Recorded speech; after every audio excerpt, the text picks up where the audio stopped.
இப்பொழுது தொடர்ந்து இந்த ஆட்சியில் பத்திரிகையாளர்கள் தாக்கப்படுவது அதிகமாகிவிட்டது.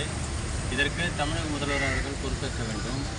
ஒரு காவல்துறையை தாக்கப்பட்டால் எப்படியோ இந்திய ஜனநாயகத்தின் 4ஆம் தூண், இந்த தூணை ஒரு தூணை எடுத்துவிட்டால் ஒரு நிலைமை எப்படி இருக்கும் என்ற விளைவுகள் தெரியாமல் இன்று பொதுவெளியில் ஒரு அரசியல் பிரமுகர்கள் சர்வசாதாரணமாக பத்திரிகையாளர்களை பேசுவது என்பது மிகவும் வன்மையாக கண்டிக்கத்தக்கது.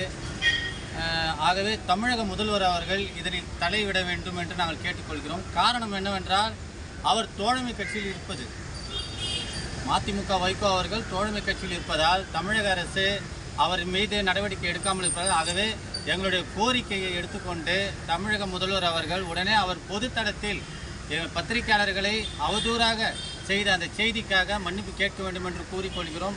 மேலும் இன்று காவல் அதிகாரி அவர்கள் இந்த காவல்துறையை மட்டுமே நம்பி இன்று ஜனநாயகம் நடந்து கொண்டிருக்கின்றது.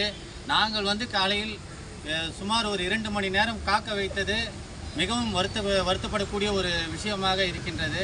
ஆகவே இனிவரும் காலங்களில் இது போன்று நடக்க விடாமல் நம்மளுடைய ஆணையர் அவர்கள் ஆணையர் திரு அருண் அவர்கள் இதில் தலையிட்டு பத்திரிகையாளர்களுக்கு தேவையான பாதுகாப்பை தர வேண்டும் என்று உங்களிடம் நான் தெரிவித்துக் கொள்கிறேன்.